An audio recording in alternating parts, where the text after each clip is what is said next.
Boa tarde a todas e a todos. Nós estamos, então, retomando o ciclo, né, depois de um mês de julho que foi de intervalo, e temos um grande prazer hoje, né, logo no início de agosto, de estar aqui outra vez com a Yarka, né, o apelido da Yaroslava que vocês estão vendo aí, que tem feito já várias das nossas conversas, acho que só a primeira é que ela ainda não participava.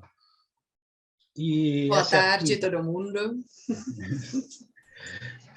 Então, nós estamos retomando e eu vou dizer para vocês que a conversa de hoje é, na verdade, uma das principais, para não dizer a principal, mas sem nenhum motivo de comparação com os outros, que foram ótimos e os que virão ainda, mas pelo fato de que, desde o início, quando eu estava ainda pensando nesse ciclo, eu notei que no Brasil, embora não seja assim no resto do mundo, ia ser muito difícil de conseguir um antropólogo que falasse de Darwin.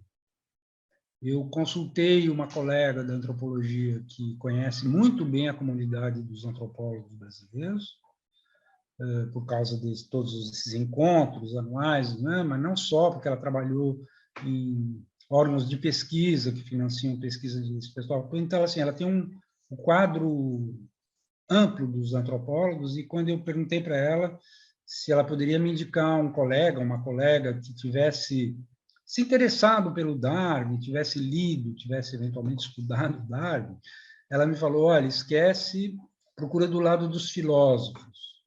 Dos filósofos, a gente sabe que tem alguns, até o principal, Paulo Abrantes, já participou aqui do ciclo, né?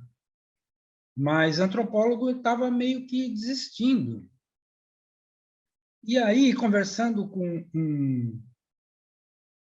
um jovem pós-doc com quem eu conversei muito sobre tese, essas coisas, eu contei essa história para ele, é antropólogo, né? E aí foi ele que até queria agradecer aqui, o Caio Pompeia, que fez o doutorado dele lá na Unicamp, e é sobre agronegócio. Ele agora está no pós-doc em Oxford. E foi ele que me disse, não, mas tem o Mauro. Eu falei, Mauro? Ah, então, assim, e é engraçado que depois eu vi que, na verdade, eu devia conhecer muito bem o Mauro, mas não aconteceu, a gente se encontrar nesses anos todos. E fiquei muito contente, então agora eu vou apresentar para vocês, inclusive a imagem dele já está aparecendo, o Mauro W.B. de Almeida, tem uma brilhante carreira, longa carreira de professor de antropologia na Unicamp, ele é muito conhecido, acho que não deve ter um antropólogo no Brasil que não conheça, e foi uma grande surpresa para mim saber, e até lembrar, porque eu tinha tido notícias há muito tempo atrás, isso foi acho que em 2011, que o Mauro estava dando um curso sobre Darwin, justamente com uma pessoa que eu conheço bem, que é o Carlos Alberto Doria.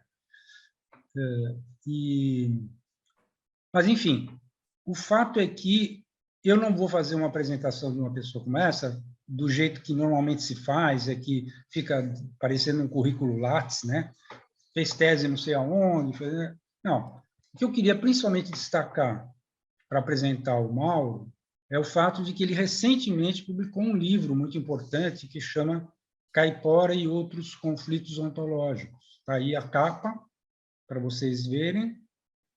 E destacar esse livro também significa dizer para vocês todos, quer dizer, no processo de lançamento desse livro, ele participou de vários encontros, um deles, inclusive, que eu fui lá na USP, mas alguns deles os vídeos estão disponíveis no YouTube. E então, eu, por exemplo, destaco um que foi recente, numa livraria em São Paulo, promovido pela própria editora do livro, que é a UBU, e o livro teve uma edição muito boa, feita pela Florência, né, Ferrari, se não me engano o nome, e nesse evento, que está no YouTube, qualquer pessoa pode assistir, ele está ladeado por duas grandes mulheres, Manuela Carneiro da Cunha e a Sônia Guajajara. Então, a primeira coisa que eu faço é convidar, em vez de ficar fazendo a apresentação de Lattes, é convidar vocês a, depois, quando tiverem um tempinho, no YouTube, verem esse lançamento. Mas, além desse, antes disso, teve um que foi uma parceria da editora Ubu com a Escrevedeira, né, que é uma organização que se dedica à escrita, né, da qual, inclusive, faz parte a filha dele. E eles fizeram um evento muito interessante em que a filha, que lembrando, inclusive, como é que o pai contava a história quando era pequena, etc. Vale a pena muito assistir esse vídeo também, está disponível aí no YouTube. A filha dele é a Luana Schneiderman, de Almeida, mas ela acho que usa principalmente o nome do avô, que aparece já aí. Então, todo mundo que tem alguma idade, certamente acompanhou a carreira do professor Boris Schneiderman, que foi professor da USP, e o maior divulgador da cultura russa. Então, vendo isso, inclusive, me fez pensar como que ele se sentiria hoje, tendo sido de origem, né, nascido na Ucrânia, mas com toda uma cultura russa, que ele depois se tornou um divulgador da cultura russa premiado, né?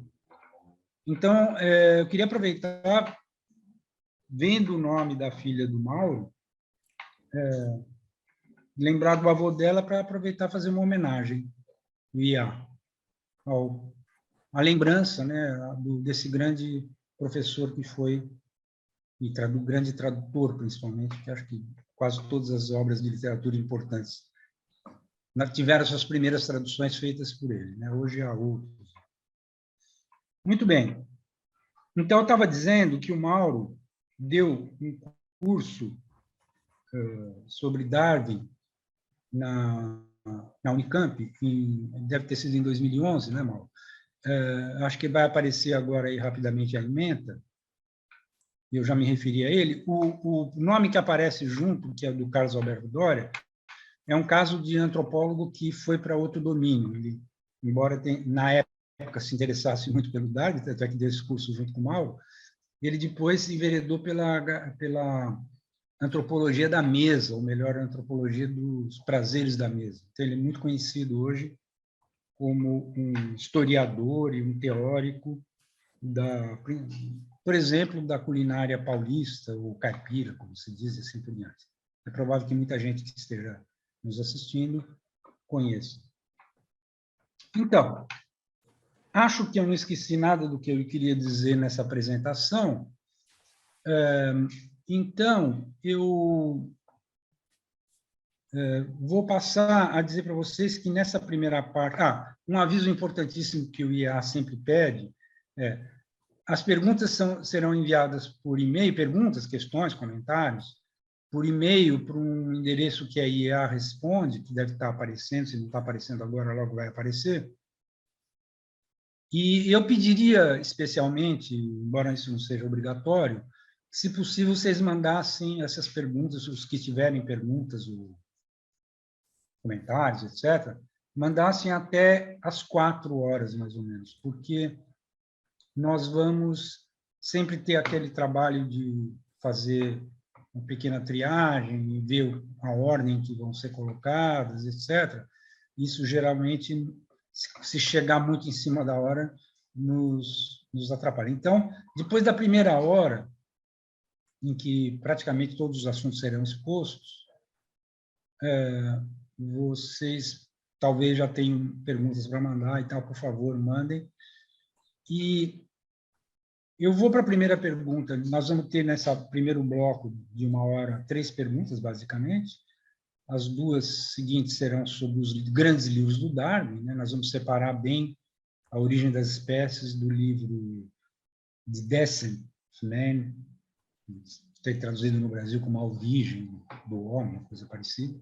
É uma péssima tradução. E antes disso, o que eu queria pedir para o Mauro, então, se esta é a primeira pergunta, que essas perguntas ele normalmente vai ter 15 minutos para responder. Mas é assim, é sobre as motivações, né? Por exemplo, o que motivou dar um curso na pós-graduação da Unicamp em antropologia sobre Darwin, sendo que a gente sabe, como eu acabei de dizer, vou repetir, no Brasil, especificamente, isso que chamam de antropologia evolucionista foi banida, né? Não existe.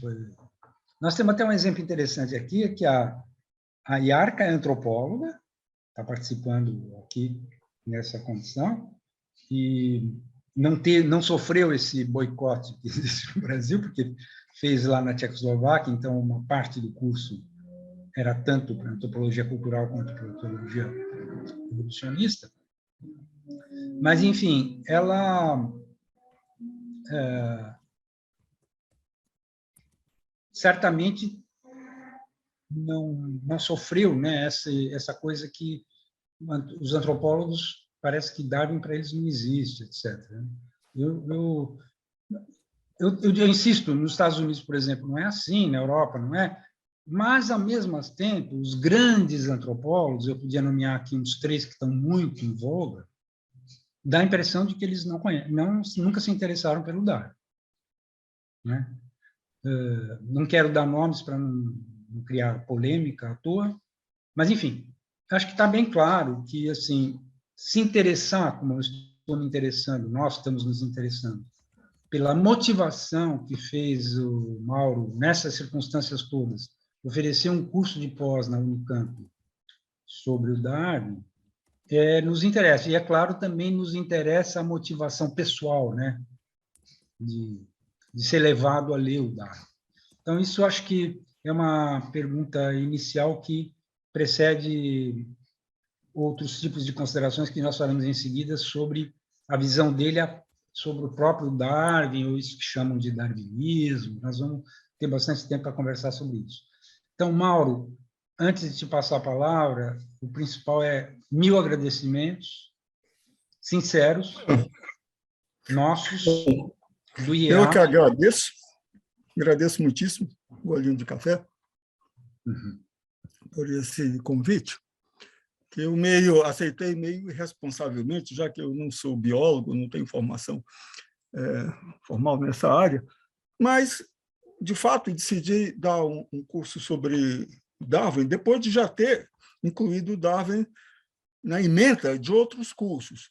Porque essa era uma época em que estava, e ainda está, florescendo no Brasil uma seção, uma área da antropologia cultural, que se chama uma antropologia das relações humano-animal, humanidade e natureza, no contexto de uma preocupação com questões ecológicas e também com uma valorização das formas de convivência com a natureza de povos indígenas e de comunidades camponesas e assim por diante, né? Quer dizer, como parte, no fundo, de uma crítica à civilização industrial e ao antropoceno. Então, isso levou a uma atenção para essa área e ao surgimento de antropólogos que atualmente trabalham com a interação entre humanos e animais, inclusive animais domésticos, e também com a natureza, com a biodiversidade.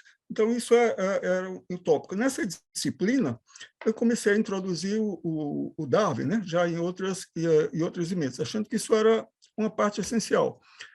Você vê que, entre os antropólogos, grandes antropólogos do século passado, segunda metade que você mencionou, provavelmente você deve ter pensado em Lévi-Strauss entre eles. Mas Lévi-Strauss, à medida em que aprofundou e desenvolveu o estudo de mitos ameríndios, passou a enfatizar cada vez mais a continuidade entre no pensamento de indígenas da América do Sul, estudados não só por ele, nesse pensamento, a continuidade entre humanidade e animalidade, quer dizer, a ausência de uma ruptura afirmada como, digamos, quase o ponto de partida da antropologia cultural. Lévi-Strauss chegar a dizer, olha, o Darwin dizia que a humanidade veio dos animais, os índios dizem que os animais atuais vieram da humanidade, e os mitos são a história do tempo em que humanos e animais se comunicavam numa boa. Então, toda essa visão passou leva de volta ao Darwin. Então, acho que o Lévi-Strauss não estava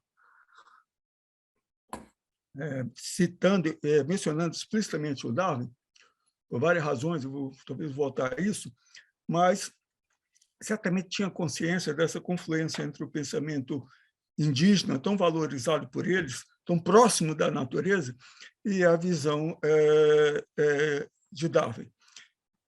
Em particular, ele fez uma famosa conferência de homenagem a Jean-Jacques Rousseau, onde ele diz que a base da ciência antropológica, da possibilidade de uma antropologia, não é o uso da racionalidade científica, é a emoção, é a capacidade emocional. E ele diz isso é essencial porque é uma faculdade humana compartilhada com os animais. Nós temos as mesmas emoções com os animais. Isso significa para ele a possibilidade de empatia, de sentir o que o outro sente, através não só de culturas, mas de espécies. E isso é, digamos, corroborado, isso é um volume que deveria ser um capítulo da origem do homem, da ancestralidade do homem, o livro que Darwin dedicou à evolução humana, que é a presença de emoções, das mesmas emoções no homem e uma série de tipos animais. Ou seja, tudo isso fazia parte, é o contexto para eu incluir Darwin nos meus cursos. A outra era a total ignorância e mesmo antipatia dos alunos por qualquer ideia ligada à evolução biológica. Aí não é mais Darwin. Era uma identificação feita por muitos de qualquer ideia de evolução com imperialismo, com colonialismo, com dominação, quer dizer, a justificação da ascendência de povos sobre outros, baseados na ideia de que nós somos mais evoluídos do que os outros. Portanto, temos direito, digamos, a tomar territórios, aniquilar, substituir, com base, digamos assim, na sobrevivência do mais apto. Isso estava, digamos, arraigado na mente de muitos alunos. E é claro que isso era uma interpretação, né, do Darwin feita numa certa época.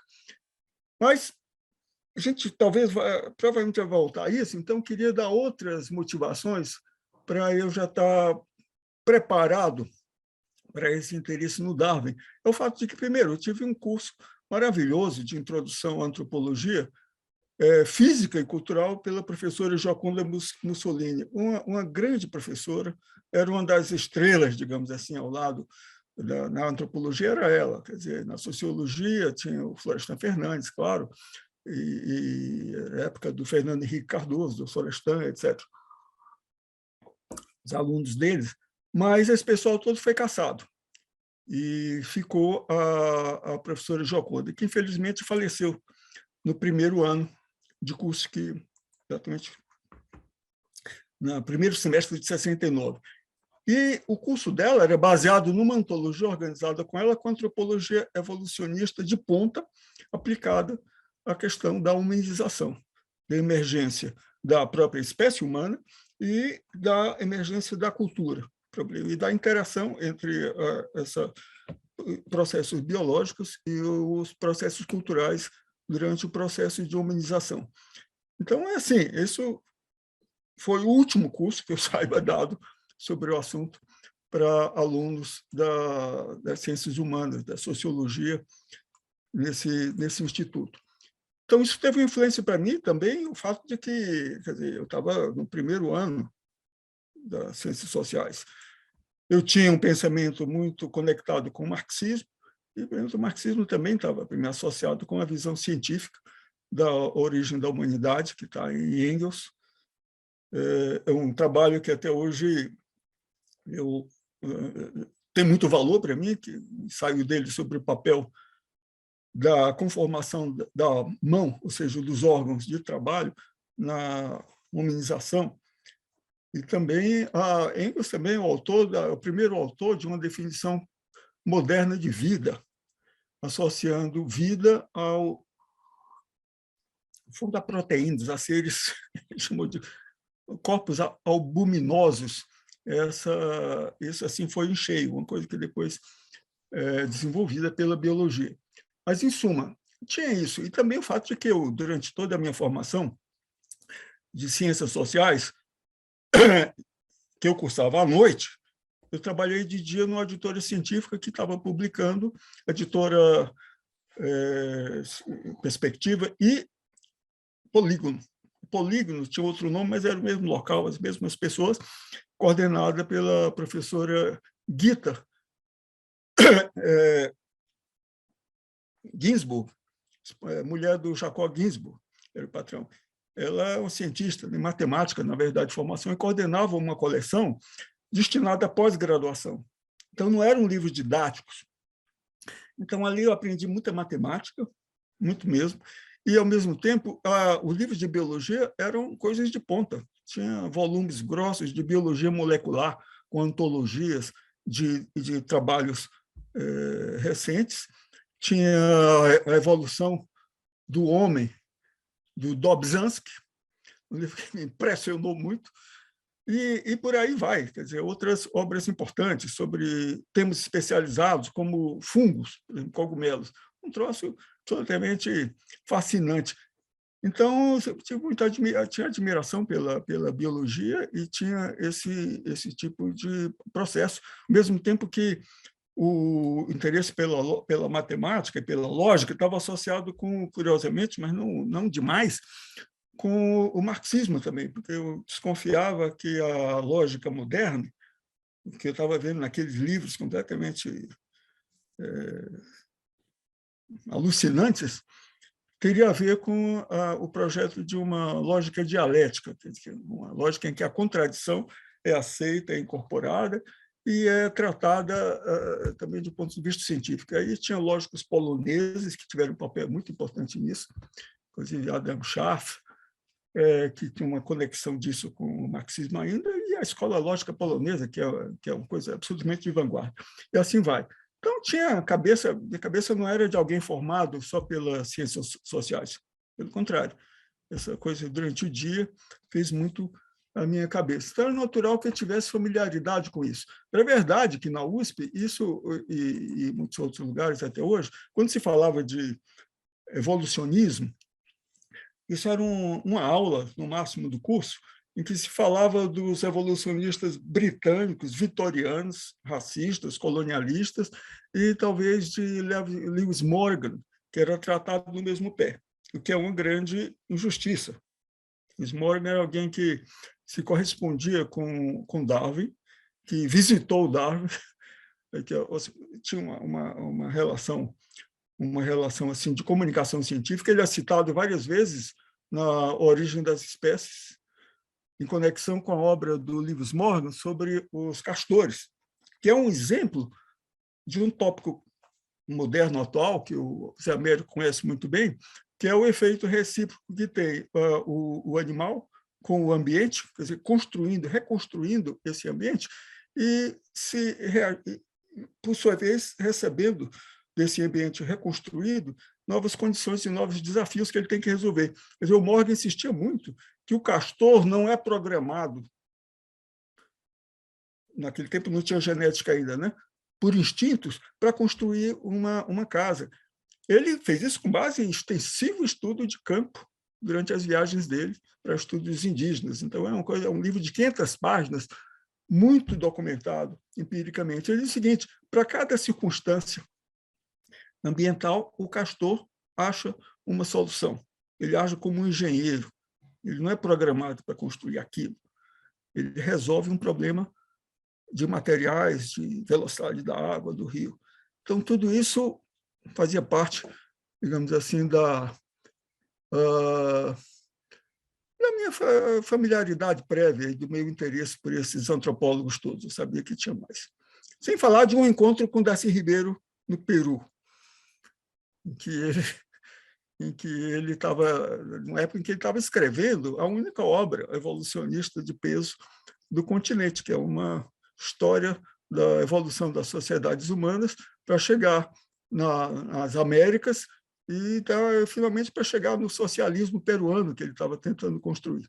Mas sobre isso eu falo depois, porque a história do Darcy Ribeiro é muito interessante na relação dele com essa questão da evolução.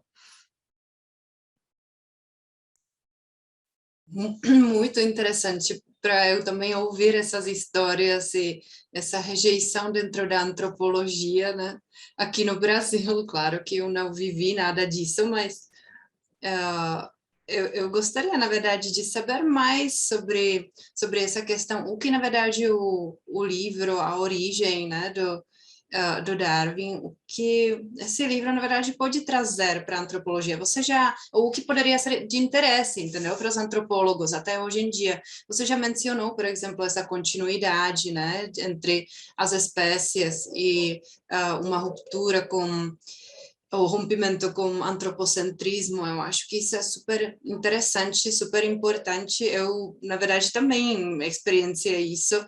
O Zé, ele acha que eu não tive nenhuma crítica, nenhum problemas no meu departamento de antropologia na República Tcheca, mas eu acho que não foi tão longe da sua experiência ou de experiência de vocês. Claro que foi diferente, né? Óbvio.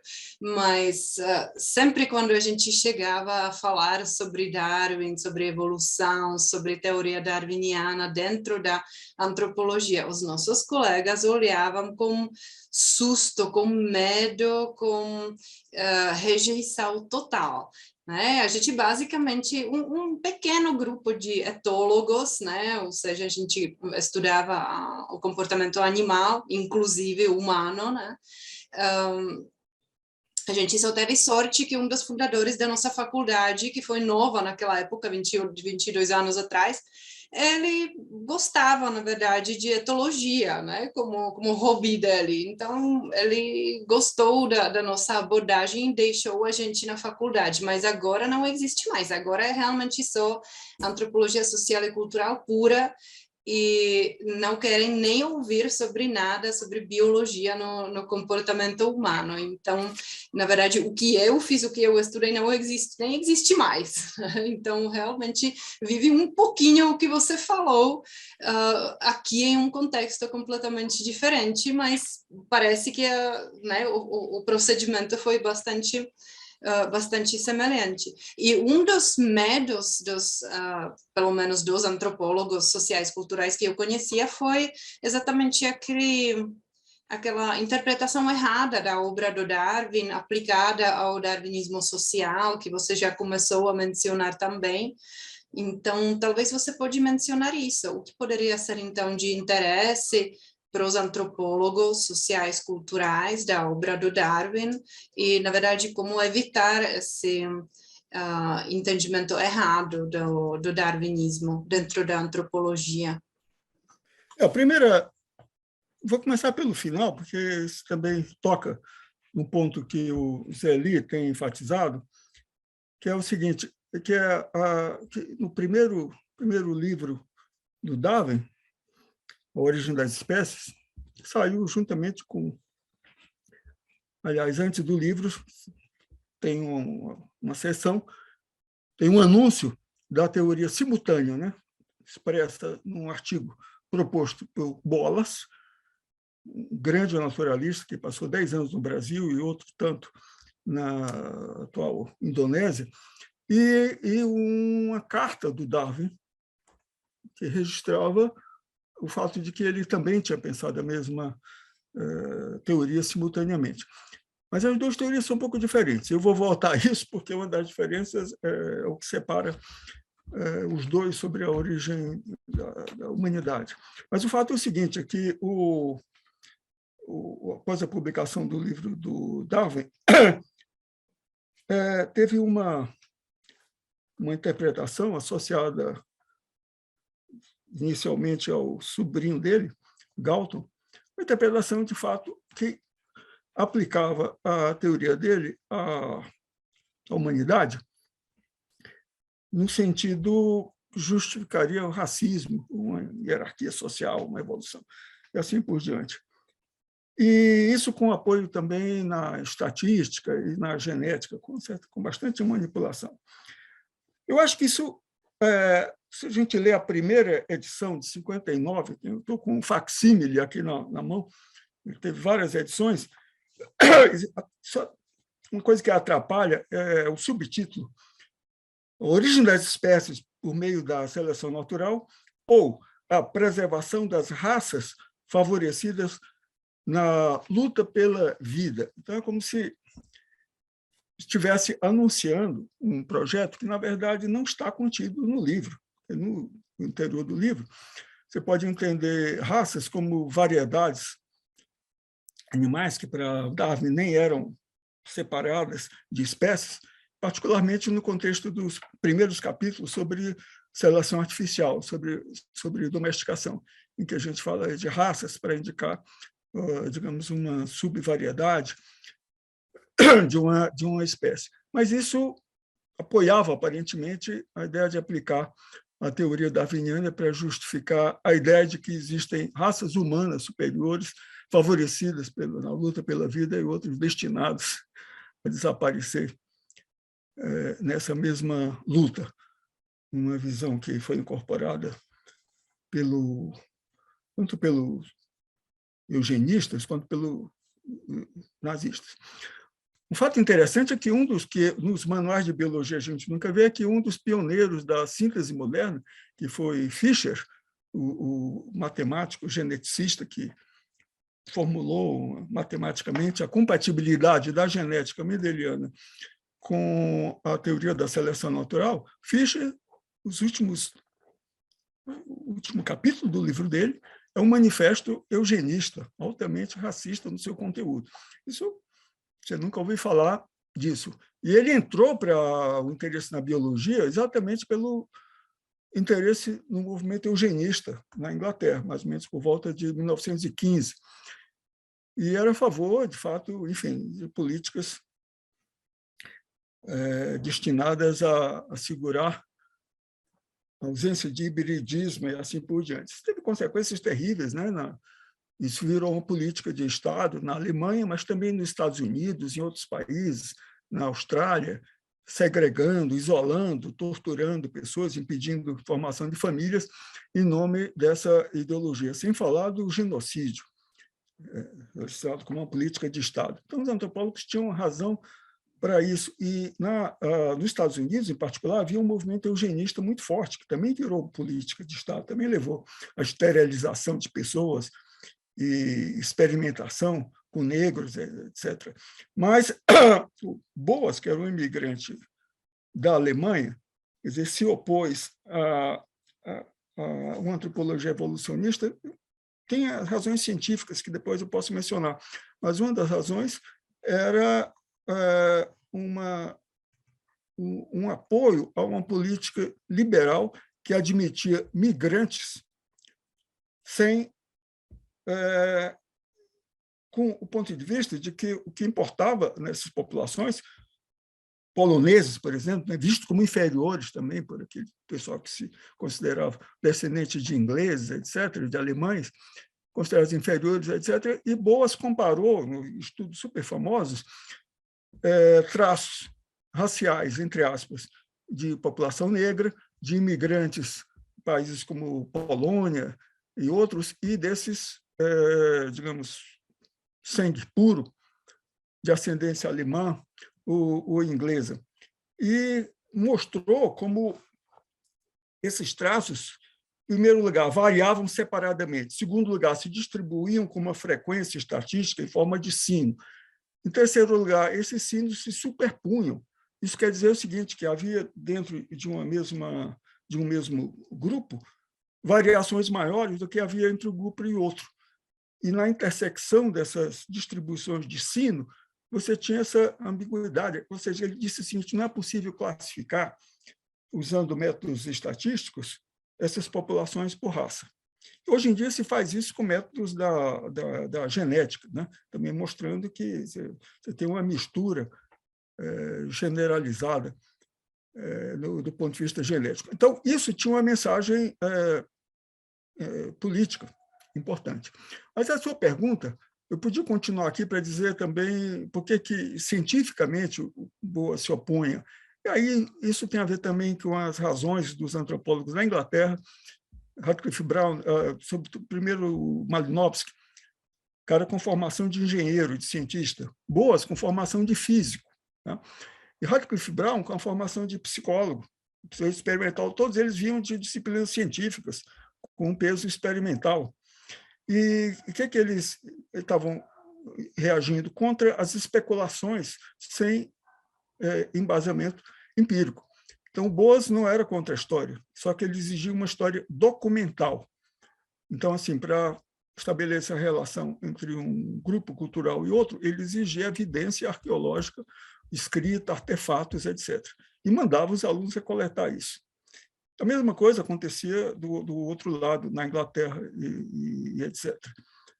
Agora, eu vou encerrar um pouco essa parte, porque, de fato, começou a aparecer uma arqueologia, e também na arqueologia teve uma revitalização do evolucionismo na Inglaterra, com Gordon Childe, um autor que também li naquela época, mas a antropologia posterior na Inglaterra, o tipo que eu estive lá, também teve uma reação anti-evolucionista, baseada numa interpretação dos artefatos culturais que não se encaixava numa sequência evolutiva única. Isso é uma longa história, posso voltar a isso depois, que ocorreu também com o estudo arqueológico nas Américas, e está ocorrendo hoje com uma nova onda de arqueologia de povos da floresta do Brasil Central, uma grande pesquisa com colaboração do pessoal dos Estados Unidos e aqui,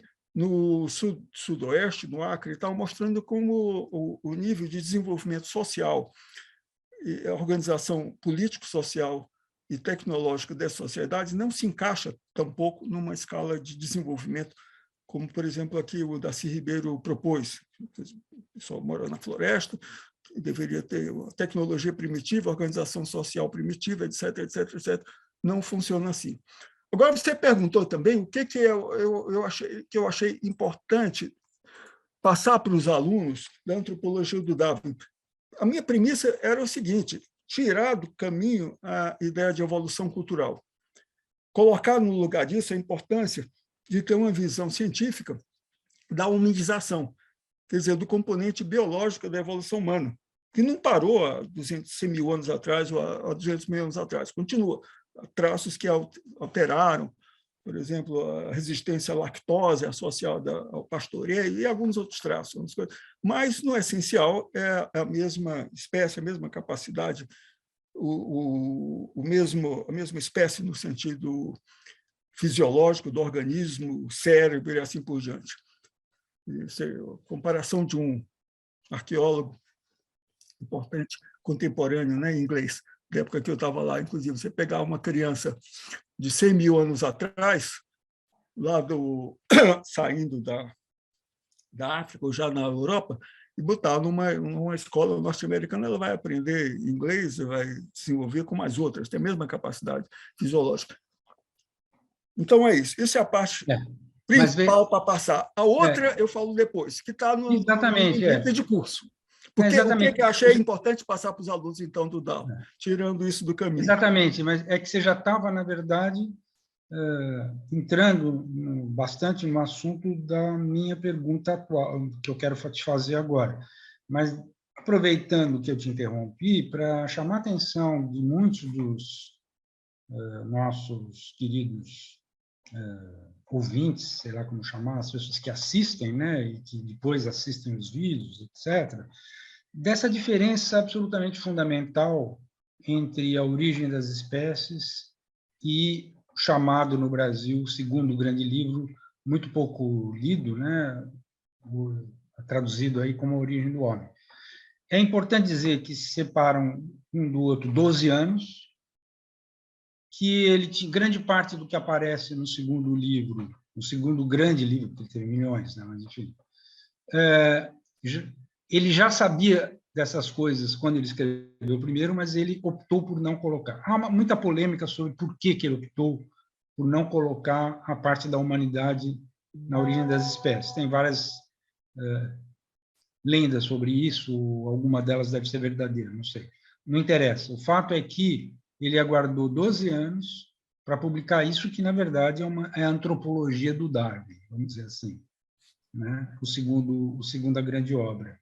E nem todo mundo tem muito essa noção. A minha experiência é de que muita gente nem sabe que existe o segundo livro, baseia tudo no primeiro. Então, vamos dizer, se a gente ficasse só com o primeiro, só com a origem das espécies, essas conclusões que tiraram, que foram na direção da eugenia ou do chamado darwinismo social, tudo isso, tinha uma certa lógica, né? Porque eles pegaram aquele subtítulo e traduziram numa exportação para a humanidade que foi da cabeça deles.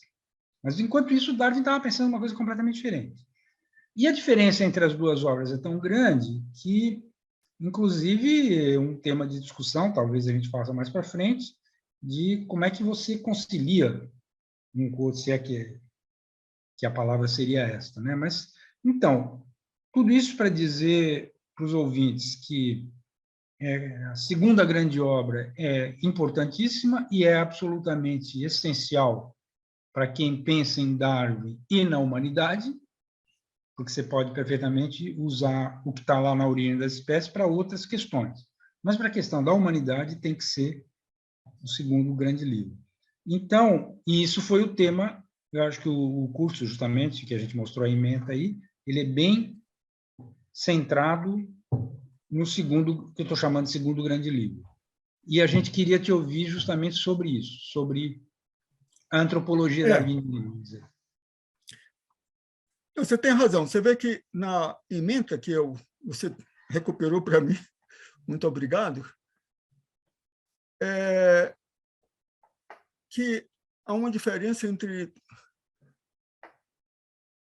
as primeiras unidades, 3 e 4, em que eu trato do processo de humanização, eu, Dória, e o professor Paulo Dalgalarrondo, que não aparece como professor na ementa, porque, tecnicamente, ele era aluno, um paradoxo, né? Ele é um doutor formado em Heidelberg, autoridade, catedrático, autor de muitos livros, inclusive sobre a evolução do cérebro humano, mas decidiu fazer um doutorado em antropologia, por ambição intelectual. Eu era, tecnicamente, o orientador. Então, era um curso a 3 mãos. Mas, assim, os primeiros itens tratam dessa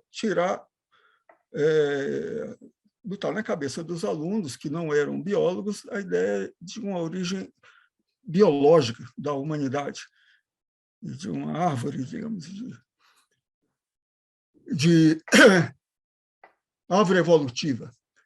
E aí o contraste, por isso que aparece na ementa Árvore das Línguas, com a disciplina que era a filologia histórica, que estava emergindo no século XIX, e que também traçava uma árvore, que era uma árvore cultural, digamos assim, uma árvore de afinidade das línguas europeias, supondo um ancestral comum que seria o indo-europeu, uma língua reconstituída, que, se ramificando, dariam origem às várias línguas atuais. Enquanto, por exemplo, as línguas dravidianas, até hoje faladas no sul da Índia, que o Morgan também estudou, são um outro tronco que não tem nada a ver com o indo-europeu e assim por diante.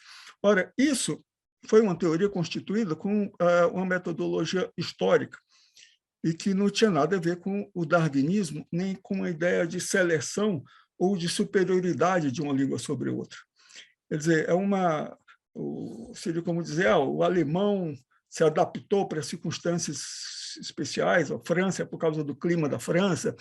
Quer dizer, a noção de adaptação não funciona para explicar essa diferenciação, nem a ideia de uma hierarquia. Quer dizer, o inglês hoje é mais falado porque é mais apto para quê? Do que o francês, do que o chinês, do que o swahili. E uma das tarefas do Boas foi exatamente refutar isso. Ele e os discípulos, como Sapir, também de origem alemã, mostrando a enorme complexidade e variedade de línguas indígenas e também demonstrando a universalidade do sentido em todas essas línguas,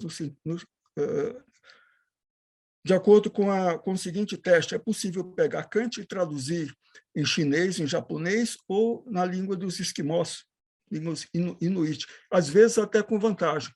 Ele foi traduzido, esse livro dele, pelo grande linguista brasileiro, agora me faltou o nome, que afirma isso. Agora, cada língua expressa conceitos de uma maneira diferente, com uma conotação diferente. Por isso que poesia traduzida não é nunca a mesma coisa. Agora, os conceitos podem ser traduzidos com recursos de cada língua. É isso que o Borges, no fundo, é o problema deles com a tradução de todo tradutor. Quer dizer, é possível traduzir. Não é a mesma conotação, não transmite, digamos, exatamente a mesma coisa, mas a tradução conceitual é possível. Você traduz física quântica, biologia molecular, em japonês, usando um alfabeto completamente diferente, uma gramática completamente diferente. Da mesma maneira, é possível fazer com filosofia. Então, o ponto de vista, portanto, da história linguística é muito diferente. E dos grandes pioneiros da linguística histórica, ou o grande pioneiro, que era Humboldt, explicava essa dissociação, essa separação, ramificação das línguas por dois processos. Tudo isso tem paralelo com a evolução biológica, mas é um paralelo, uma analogia. Que é a ramificação e a difusão geográfica, levando a tradições, hábitos, comportamento, tecnologias diferentes. Não é um reflexo do ambiente, mas é um uso de recursos do ambiente de maneira criativa por diferentes culturas. E, de outro lado, a troca recíproca, ou seja, a troca de experiência e o reencontro. Então, é como se fosse um rio que tem canais que se conectam, e, ao longo do tempo, isso enriquece essas culturas, essas tradições. Sem que fosse... E o próprio Humboldt afirmou taxativamente isso. Então, eu terminei estudando bastante, muito curioso, porque ele está associado com as ideias de Chomsky também, sobre essa universalidade da capacidade de pensamento humana em todas as culturas, e a possibilidade de se traduzir qualquer língua para qualquer língua. Então, é isso. O Humboldt também afirmou isso, contra uma visão inicial de que tem línguas mais evoluídas, mais complexas do que outras, línguas com mais inflexões, etc., etc. Mas ele mesmo percebeu que todas tinham recursos para expressar o pensamento humano. Então, é assim, teve essa parte do curso que trata da origem da humanização, a importância de antropólogos não serem ignorantes, porque é uma burrice, é que nem terra chata, ficar tendo essa ideia de que falar em evolução humana é preconceituoso, contra não sei o quê, é uma coisa completamente... Entendeu? Os alunos tinham que cair na real. Evolução é um fato, que nem tal. Agora, não impede que tenham crenças religiosas ou mesmo visões metafísicas alternativas a isso. Os grandes arqueólogos são católicos, e um dos maiores físicos também do século XX, cosmólogos, era padre assessor do Vaticano, o Abade Lemaitre. Então, não tem compatibilidade, mas nem vou entrar nisso. Uma coisa é ciência, outra coisa são essas metafísicas religiosas.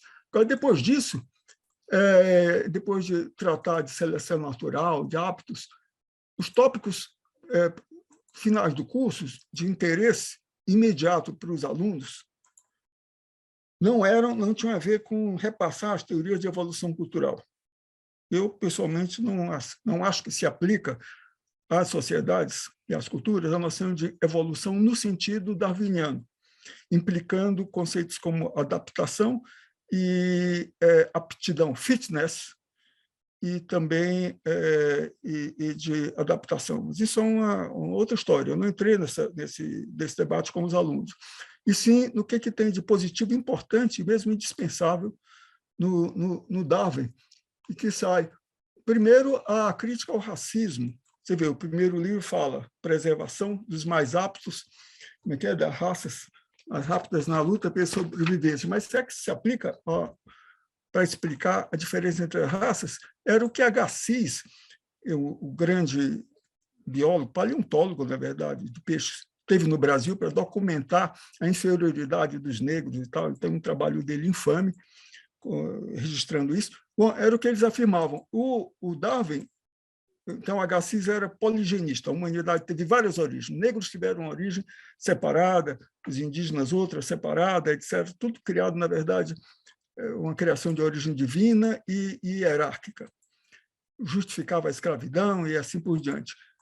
O Darwin, ao contrário, além de mostrar simpatias, isso está em livros recentes, eu não vou entrar muito nessa parte histórica, mas metade do livro dele sobre a origem do homem está falando de pássaros, sobretudo, e também de outros animais, de insetos, etc., para estabelecer uma teoria muito estranha, que foi, até hoje é vista objeto de muita polêmica, embora tenha sido defendida pelo aquele mesmo Fischer, o geneticista matemático, que é a teoria da seleção sexual, que Darwin entendia como a causa da diferenciação morfológica, fenotípica, entre raças humanas.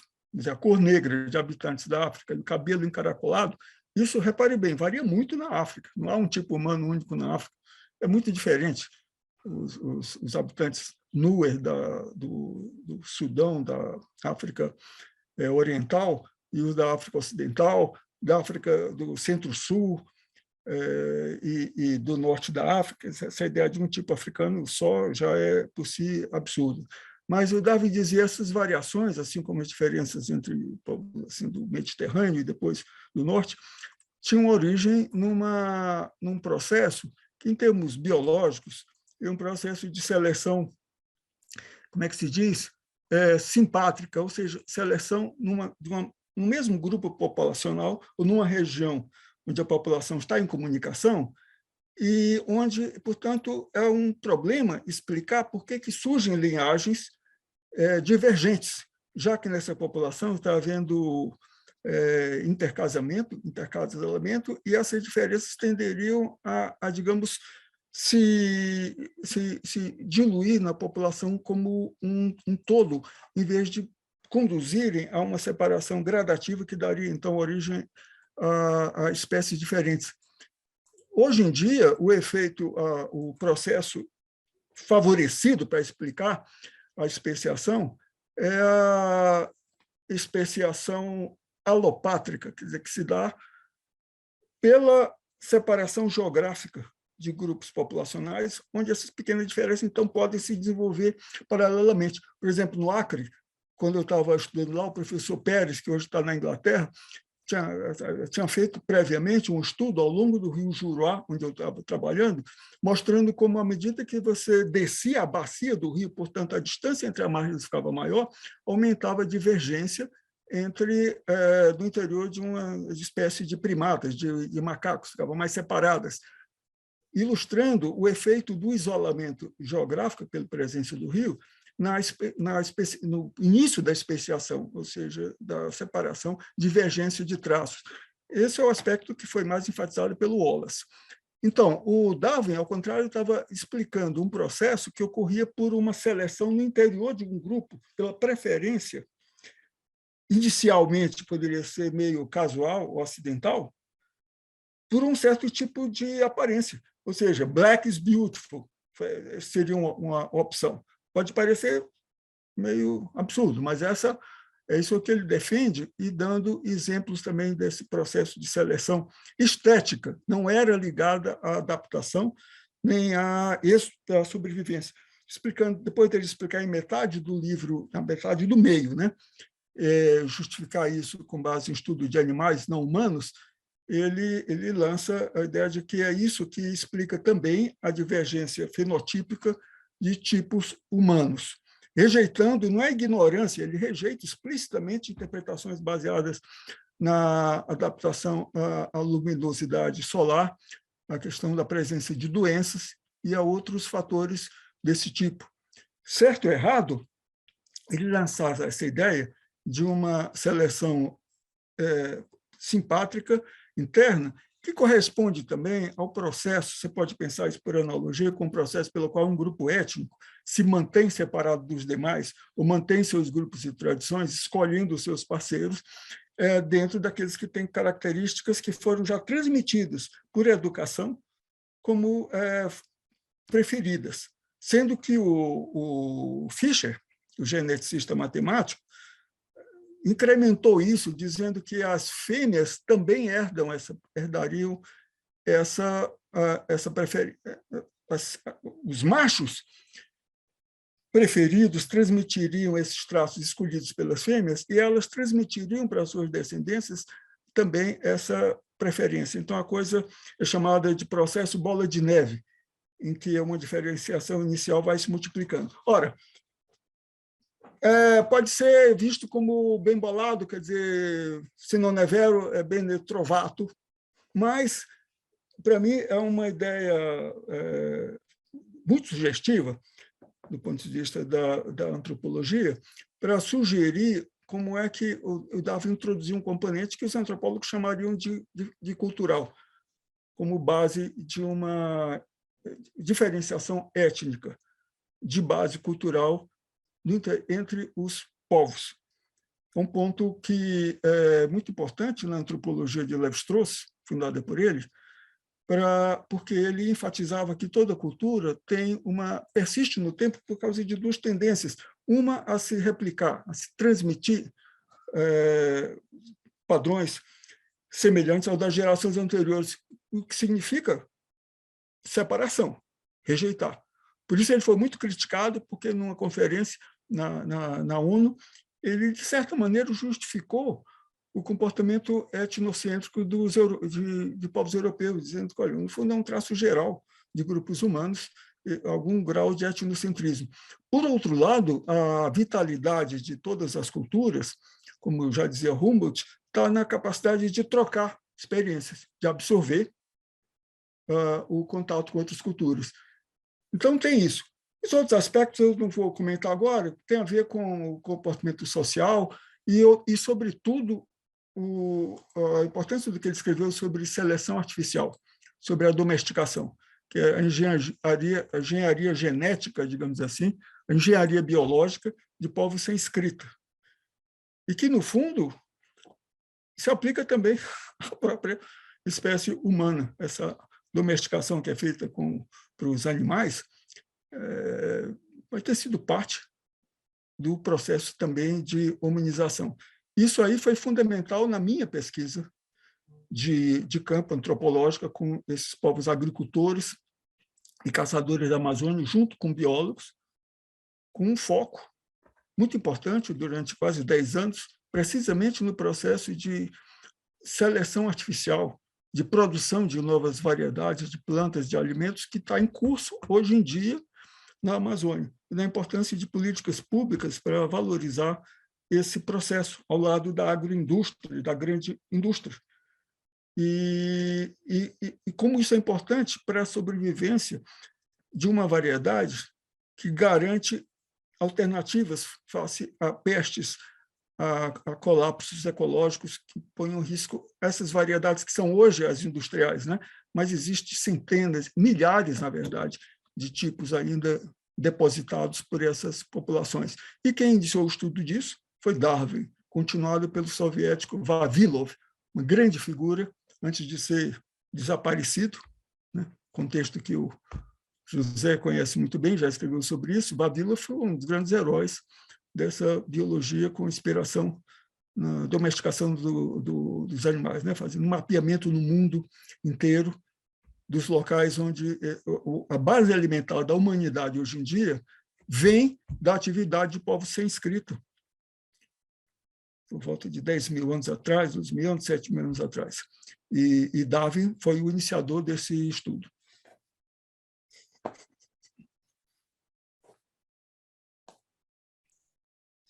Maravilha. Tem tantos assuntos, né, interessantes.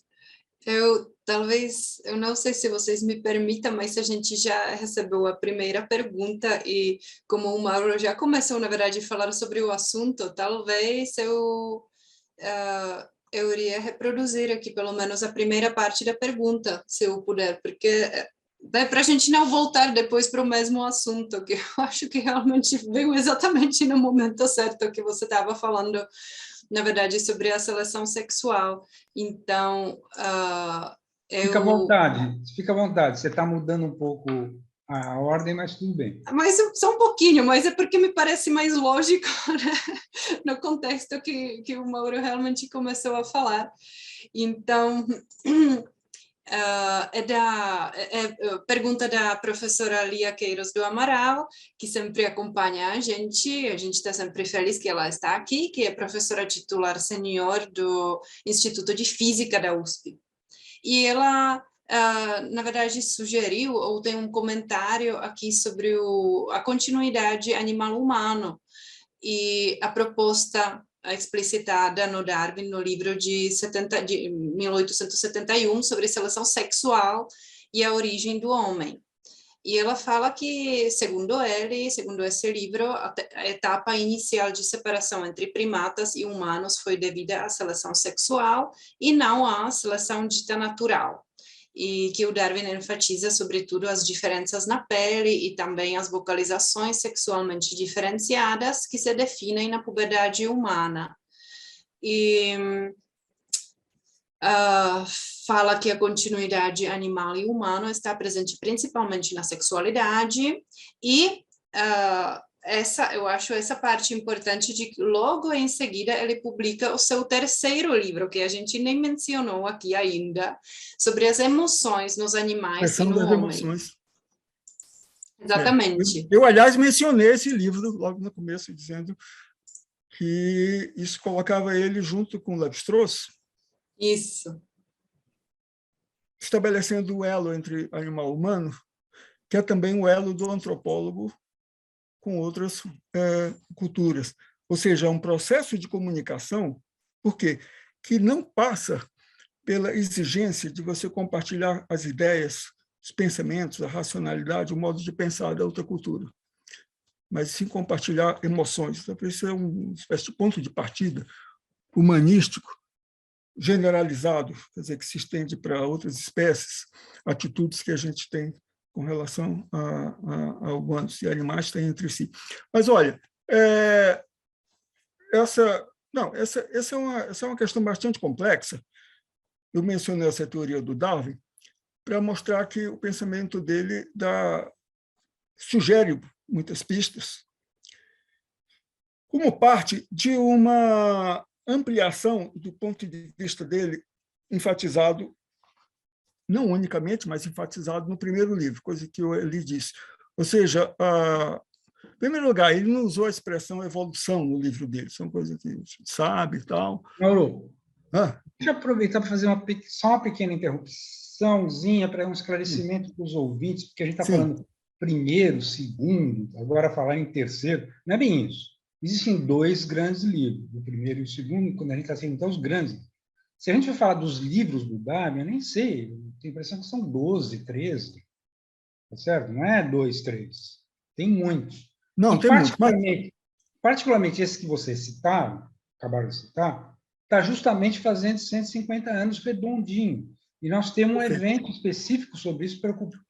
Não, fundamentalmente, são 2 livros. Só que tem um detalhe. Eu estou querendo só aproveitar para chamar a atenção de todo mundo, que no início de dezembro nós vamos ter um evento, que vai ser o evento final deste ciclo, para justamente levar em conta que são 150 anos da expressão, etc. Exato. Agora, o importante é lembrar... aproveitar isso para fazer uma propaganda, mas era importante. Não, mas está certo. Mas é o seguinte, que o primeiro livro, 859, eu já mencionei que em 58 teve o anúncio oficial da teoria, que era uma carta do Darwin longa e o artigo de Wallace, contendo as mesmas ideias básicas. Tem outros... o primeiro que ele escreveu foi sobre a viagem do Beagle. Tudo bem, mas aí não tem ainda uma teoria da evolução. Não, livros tem muitos, mas eu quero só dizer o seguinte, que esse livro, de 59, ele escreveu numa pressa, imposta pelos amigos, porque ele estava ameaçado de perder a prioridade da teoria dele. O que tinha eram 2 artigos em que o outro, tecnicamente, teria prioridade, porque foi enviado para publicação. E, por infelicidade, caiu nas mãos de quem para enviar? Do Darwin. Então, ele estava na situação de, pela regra de prioridade, enviar para publicação um artigo que antecedia a teoria que ele estava elaborando há várias décadas. Então, os amigos acharam essa solução, pegar cartas, tal, montar e apresentar simultaneamente. E o Wallace nunca contestou essa solução, que, a rigor, é errada quanto à ética da coisa. Só que é o seguinte, no ano seguinte ele publica A Origem das Espécies, só que o problema do Darwin é que cada capítulo da Origem das Espécies ia ser um volume. Então, as espécies, em vez de ter X capítulos, 14 capítulos, ia ter 14 volumes, digamos assim. Então, por exemplo, o primeiro capítulo da Origem das Espécies então, é sobre a seleção artificial, sobre a domesticação de animais e plantas. O que acontece? Anos depois, ele publica um livro de 1000 páginas, em 2 volumes, correspondente a esse capítulo. Quer dizer, era esse o plano. Cada capítulo ia ser uma vasta obra com ilustrações. Então, esse livro dele sobre a domesticação das espécies é um capítulo elefantísico, com a elefantise do primeiro capítulozinho da Origem das Espécies.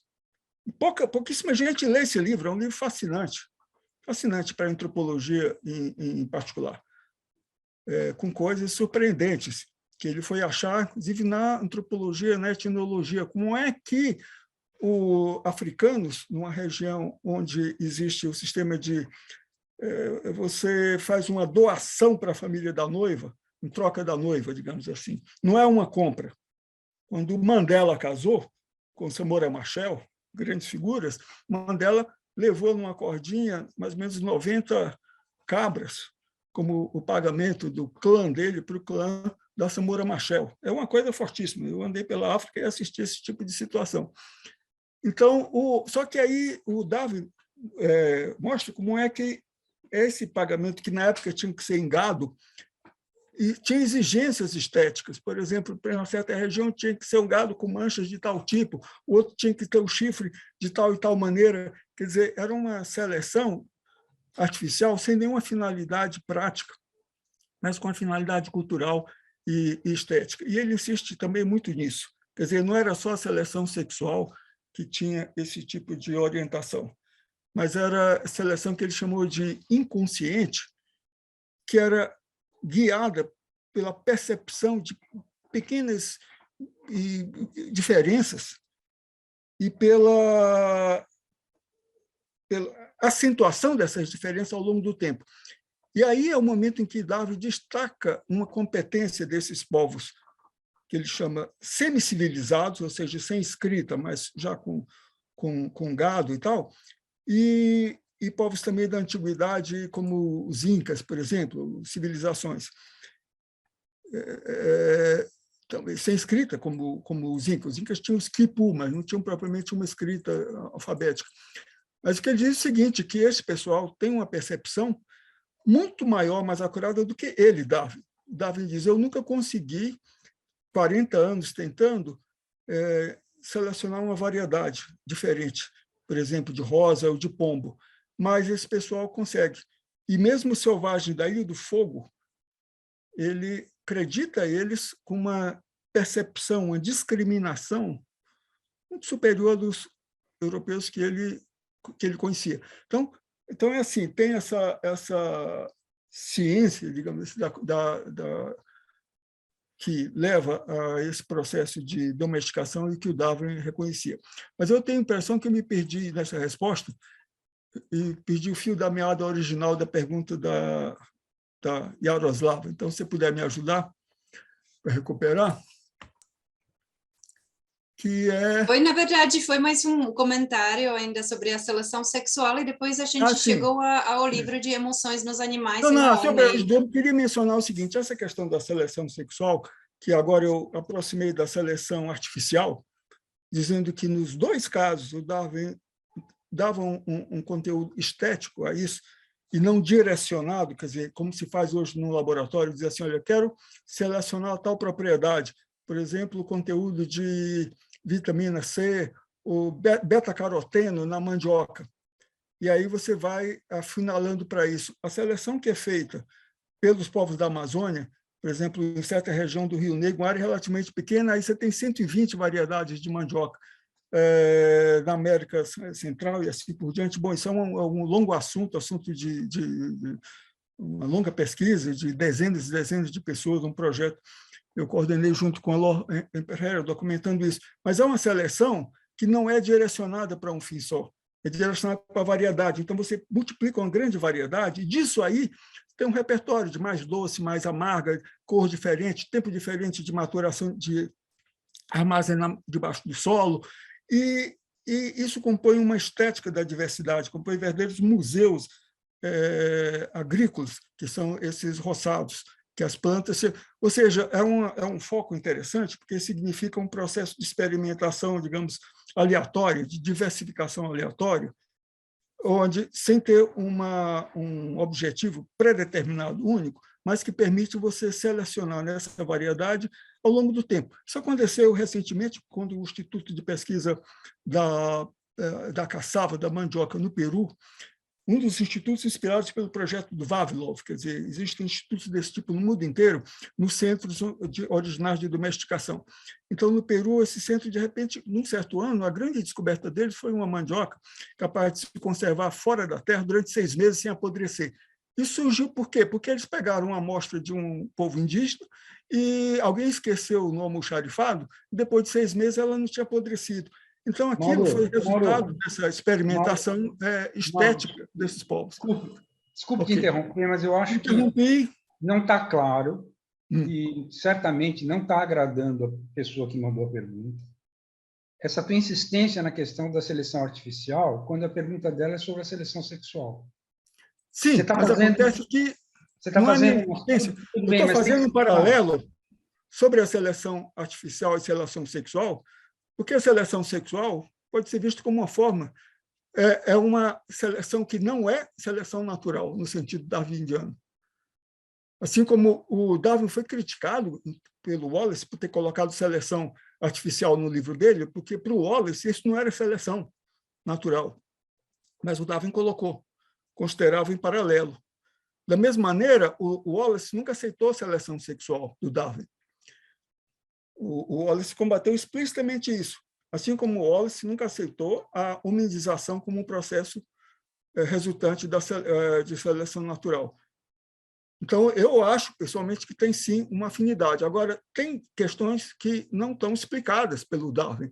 Por exemplo, a origem da cultura e da linguagem, isso não tem uma explicação, de fato, boa no Darwin. A seleção sexual não convence para explicar isso. Ela é mais um processo que surge depois da hominização, mas não um processo que explica a hominização. E a teoria do Darwin da origem da linguagem, que seria associada à origem da cultura, também é bastante problemática, embora hoje em dia esteja sendo revisitada, que era o canto. Portanto, também relacionado com seleção sexual, como disse a colega Yaroslava, quer dizer, para o Darwin, o canto dos pássaros estaria na base da origem da linguagem. Hoje em dia tem estudos assim detalhados, fisiológicos sobre isso, e dá para descartar, digamos assim, essa filiação. Mas fica um certo mistério que é relacionado com a emergência da linguagem como resultado do processo seletivo, e que, para mim, está relacionado também com a insuficiência atual da ciência para compreender como funciona o cérebro humano. Isso tem a ver, eu acho que é a neurociência ao longo do século XX, junto com a física e com a matemática computacional, talvez desvele esse problema, mas é um problema que está longe de ser resolvido. O problema da evolução da capacidade, em que consiste exatamente o processos mentais e a capacidade de linguagem no nível, digamos, micro, de detalhes. E aí é que alguns físicos, no seu livro, você dá importância grande para refutar a ideia de mente quântica com toda razão. Agora, físicos como Penrose não estão defendendo uma mente quântica, mas estão dizendo o seguinte: a ciência atual, ciência quântica e gravitacional, ciência newtoniana, elas estão longe de serem um ponto final, inclusive porque elas não estão unificadas. Então, ele acha que para compreender... E a computação também. Então, para compreender a mente humana, ele acha que é preciso mais ciência... Ninguém vai acompanhar essa parte do raciocínio sobre os físicos e a mente quântica, porque você etc. Porque falou outra coisa. Você tem razão de fazer a menção e tal, mas ninguém pode acompanhar isso porque o assunto não está fugindo demais do assunto. Eu queria perguntar primeiro, eu tenho, na verdade, duas. Eu tenho uma pergunta que chegou agora, que é do Paulo Abrantes, e eu tenho uma pergunta importante, ou, no fundo, dupla. Mas, antes de qualquer coisa, eu queria perguntar para a Yarka se, ainda na pergunta que ela fez, na verdade, transmitindo a pergunta enviada pela professora Lia, né, Queiroz do Amaral, se seria necessário ainda voltar a algum aspecto da pergunta, ou o que você acha, Yarka? Eu acho que não, eu acho que é realmente fascinante o que o Mauro mostrou, né?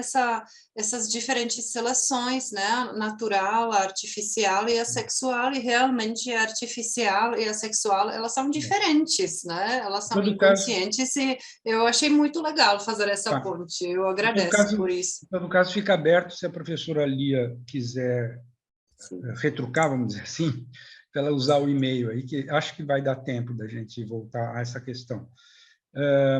A pergunta que eu vou propor, Mauro, é a seguinte.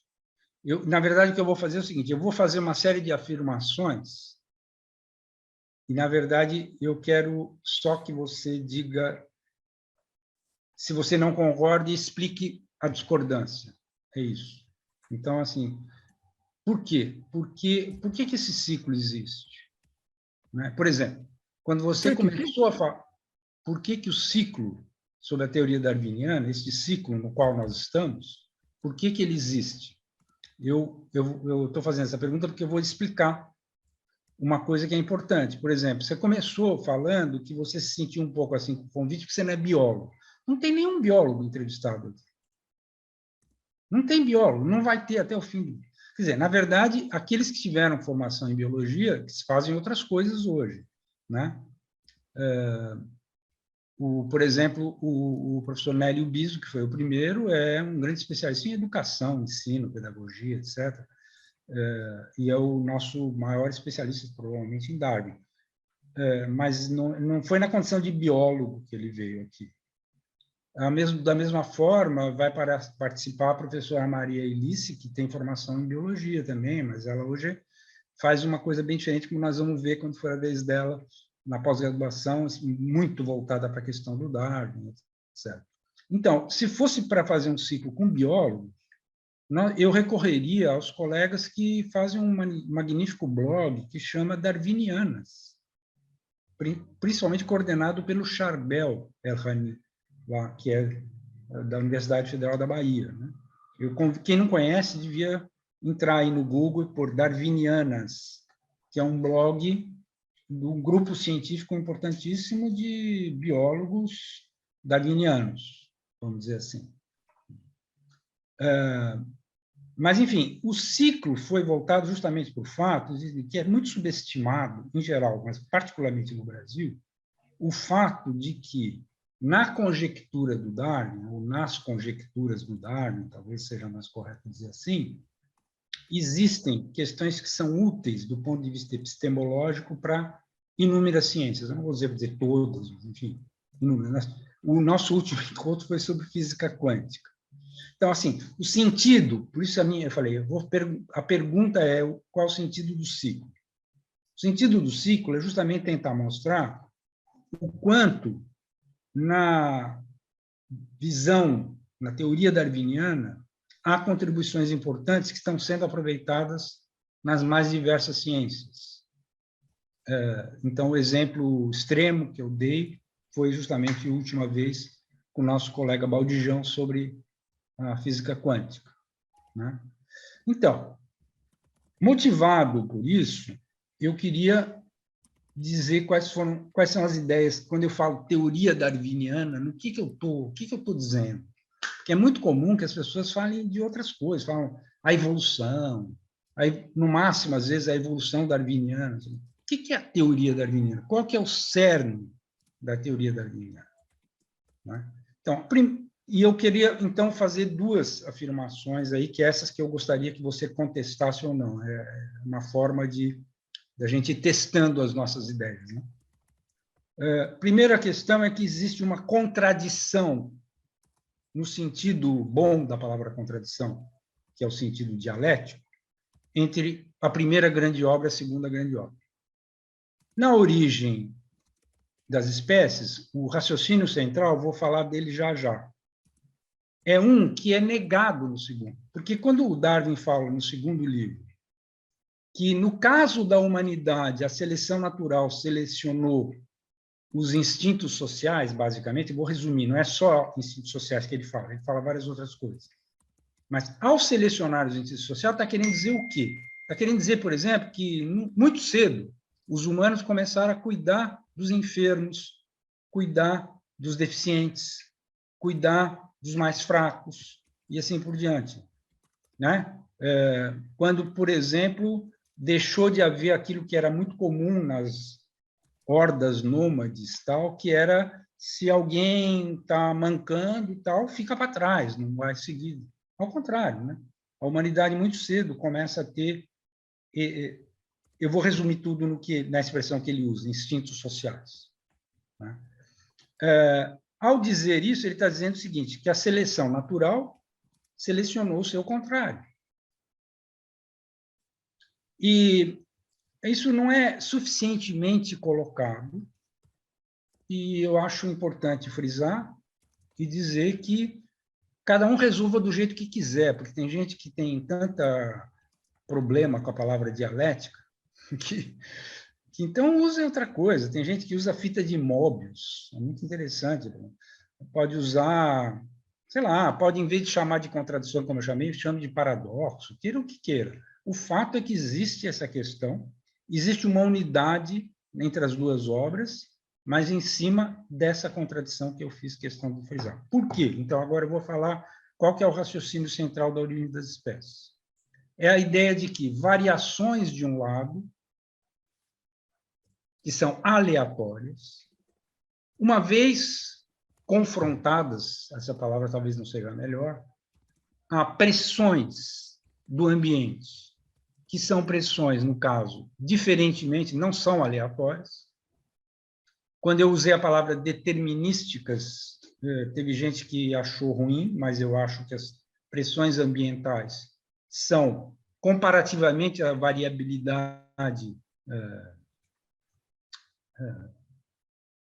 que eu descrevi antes, são opostas, e é disso que surgem os replicadores.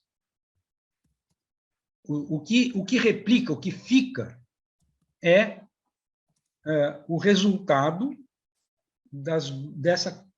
desses dois polos de uma contradição. Então, tem na obra do Darwin, eu gosto de falar isso até porque assim, é muito comum, às vezes a gente vê assim, vai ter uma polêmica entre os dialéticos e os darwinistas. Eu dou risada porque, assim, eu até agora não encontrei nenhuma teoria que seja mais dialética que a teoria darwiniana. Eu dei dois aspectos do que é a dialética darwiniana. Então, assim, essa é a base, vamos dizer, a origem do meu raciocínio ao propor este ciclo para o IEL. E aí pode ser que nós tenhamos, que você me faça várias correções nesse raciocínio que eu acabei de expor, porque, inclusive, outros colegas já fizeram, e é para isso que eu estou fazendo. Eu estou fazendo essas colocações justamente na expectativa de que me apontem onde é que está o erro. Beleza?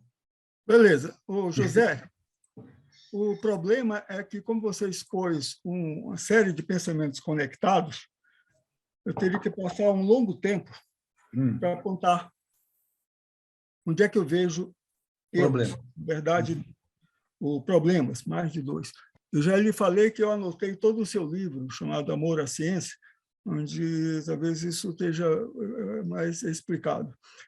Então, por que o ciclo existe? Eu acho que a motivação, que você não expôs muito claramente, é que há uma interpretação recente da teoria darwiniana, incorporando o aprendizado, a instrução, junto com a herança genética, junto com modificações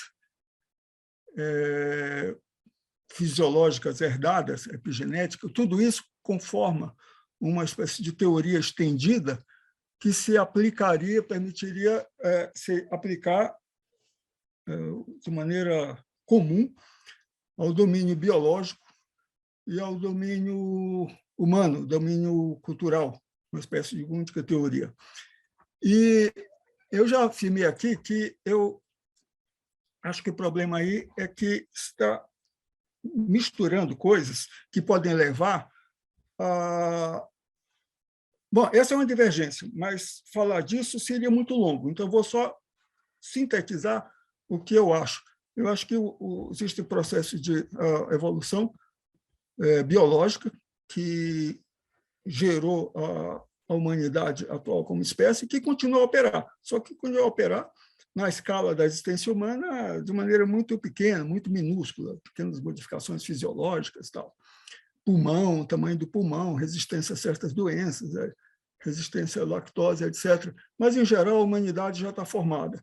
E o que vem em seguida são processos de mudança cultural, que eu ilustrei com a história das línguas, aos quais eu acho que não se aplica, ou não há nenhuma explicação semelhante à explicação darwiniana da mudança biológica por seleção natural.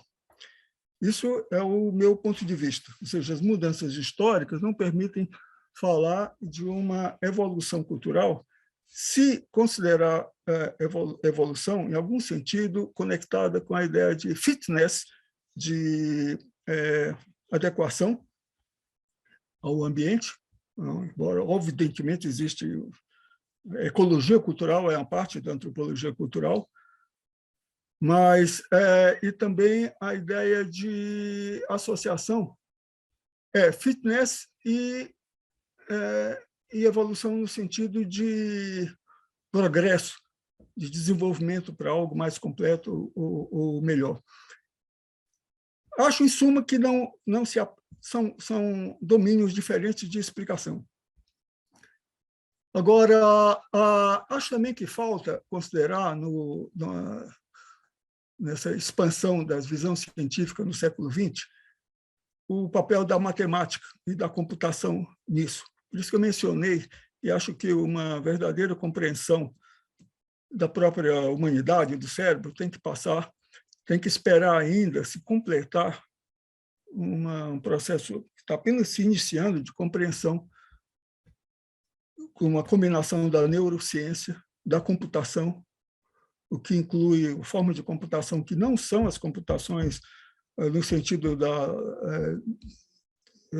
atual, newtoniano, que, no fundo, é a computação com o modelo da máquina de Turing. Quer dizer, isso está muito incipiente ainda, e a gente está longe de compreender a natureza da linguagem. Isso, para mim, vai ser uma terceira revolução, a gente começar a entender isso.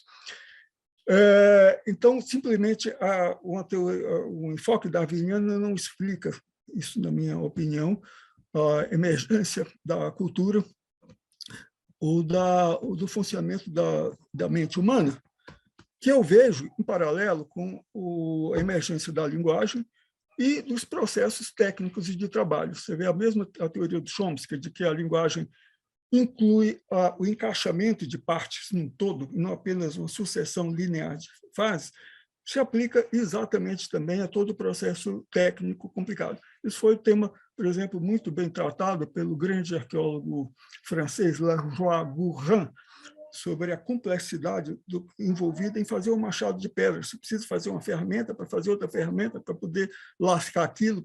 Ou seja, há um encadeamento que é semelhante ao encadeamento das partes de uma sentença, de uma construção sintática. Você tem que ter o fim pressuposto já desde o início dessa construção para encaixar nisso as partes intermediárias. E uma coisa serve para outra, essa coisa serve para outra. É a visão do Chomsky, dessa capacidade de hierarquização. Agora, deixa eu completar um pouquinho essa questão. Eu estou colocando o papel da matemática e da computação para dizer que o darwinismo não é tudo. E toda a teoria da morfogênese, associada com Waddington, o Darcy Thompson e o Turing, é dedicada a mostrar como muitas características da morfologia animal estão relacionadas com a física, com a química, e não com uma sobrevivência assim fácil a coisa. Agora, o problema na minha dificuldade é que é a sua noção de dialética. Para mim, não faz sentido, por várias razões, mas eu teria que ter um pouquinho de tempo para explicar a dificuldade que eu acho nisso. Depois de ter dito que a inspiração para me interessar pela matemática foi a dialética, mas isso me alertou de muita coisa. Vamos deixar para uma próxima vez, a gente faz um ciclo sobre a dialética. Isso aliás, virou uma questão filosófica. Mas, como eu tenho isso anotado, eu vou tomar a liberdade, inclusive, de enviar para vocês anotações sobre o último capítulo do seu livro, onde você explica isso. Eu queria passar a palavra para a Yarka, porque a Lia mandou um reforço da pergunta dela, né, Yarka? Aí você podia, talvez, falar aí. Sim, ela tem mais uma pergunta ou comentário, mas eu não sei exatamente em qual contexto isso foi falado. Ela fala que a separação corpo e mente parece não existir em Darwin. Foi só isso. E eu não sei exatamente em qual contexto isso foi. Agora não sei se o Mauro tem algo para comentar. Eu falo sobre isso. De fato, não existe essa separação. O Marx não tinha nenhum... Quem fez uma separação desse tipo, o que acontece é o seguinte, ele não tinha uma explicação para a emergência da mente, a não ser associar isso, por hipótese, aos mesmos fatores que afetaram os outros aspectos da evolução. Eu queria lembrar aqui que, no primeiro livro do Darwin, não é só, já existe a invocação de vários fatores responsáveis pela modificação das espécies. Ele não falou em evolução e não falou em adaptação. E isso tem a ver, permite um parêntese, com o desejo de evitar confusão com o Lamarck, porque Lamarck já falava de evolução e já tinha uma teoria da adaptação. Na verdade, a evolução para o Lamarck era uma tendência restrita a cada filo da vida, não havia origem, para a complexidade crescente. E essa é a visão também do Spencer para a evolução social, sendo que para Lamarck isso funcionava como uma espécie de princípio vital em cada filo. E o que era adaptação para ele? Era uma exceção para isso, porque girafa, pescoço mais comprido, não é mais evoluído no sentido lamarckiano do que pescoço curto. Por quê? Por que pescoço mais comprido é mais evoluído? Não tem nada a ver. Para ele, isso era uma divergência da linha evolutiva, provocado pelo efeito do ambiente. Então, as pessoas não leem o Lamarck. Então, diriam que isso aí era quase uma nota de rodapé na teoria de Lamarck, uma teoria filogenética hierárquica com uma explicação adicional para explicar por que tem pescoço de girafa comprido e alguns outros exemplos que não são um indício de complexidade crescente, é mais uma deformidade, porque para adaptação a uma pressão ambiental. Agora, dito isso, o Darwin não tinha uma explicação, digamos, aceitável hoje em dia, a origem da língua, como canto animal, tem aspectos muito interessantes, mas não explica tudo. E, inclusive, cada pássaro aprende língua de um jeito, tem pássaros que apenas aprendem a cantar, outros animais fazem ruído, mas não cantam, enfim, isso é um campo de estudo atual sobre a complexidade de linguagens animais. Mas ele não tinha uma explicação boa para isso. Mas o que ele tinha era a hipótese de que isso se explicaria, sim, por processos naturais, processos biológicos. Da mesma maneira como agora. Ele deu várias hipóteses para coisas que estão sendo estudadas ainda. Não é só seleção natural, o altruísmo, a seleção de grupo, que ele falou, a seleção sexual, que eu já mencionei, e também uma coisa que se chamaria hoje de deriva genética, quer dizer, que é o fato de que há certas variações que são simplesmente por acaso, por acidente, e outra que são a correlação entre traços, quer dizer, tem bicho que tem um certo traço, uma cegueira, porque tem uma certa cor associada à coloração da pele, esqueci o exemplo exato, são correlações que ele inferia que existiam, mas que explicavam traços que não tinham valor para aumentar a prole daquele grupo. Então, ele sabia que, ele dizia explicitamente, e também a seleção do tipo adaptacionista, exemplificada por ele com o pulmão ampliado de populações andinas, que também se encontra no Nepal, e que ele associava a um esforço do organismo para respirar mais, que geraria modificações transmitidas pela descendência. Quer dizer, o Darwin tinha uma pletória de informações, e nesse sentido, quer dizer, a tese, infelizmente, eu fui muito rigoroso com o Stélio Marras, que é um professor que eu acho que está nos estudos brasileiros, na tese dele sobre Darwin e a história da ciência, porque ele fez uma leitura interna do Darwin, destacando, portanto, tudo isso no mesmo plano. E, na época, eu estava muito ortodoxo na doutrina da evolução sintética e fiquei incomodado com aquilo, dele botar isso no mesmo plano. Tá? Mas é isso, tinha uma variedade de coisas que ele não sabia explicar, inclusive a herança, a descendência. E a mente é uma dessas coisas. Agora, é interessante lembrar seguinte, isso. Aqui nós temos... Só para fechar isso, num instante só. Darwin, ser naturalista, o professor tem toda a razão, mas ele não sabia como, mas ele acreditava que tinha essa base. Agora, Wallace é que divergiu dele. Um ano antes, quando Darwin publicou A Origem do Homem, o Wallace estava publicando uma defesa de uma origem super-humana, ou divina. Eu não sei por que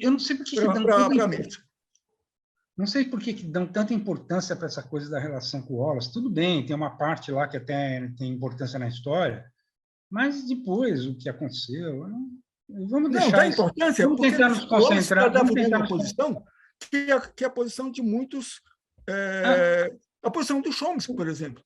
Embora com outra explicação, o Wallace está dizendo o seguinte, o Chomsky cita explicitamente o Wallace como um precursor da ideia do seguinte, que tem um problema não explicado pelo Darwin e que precisa ser explicado.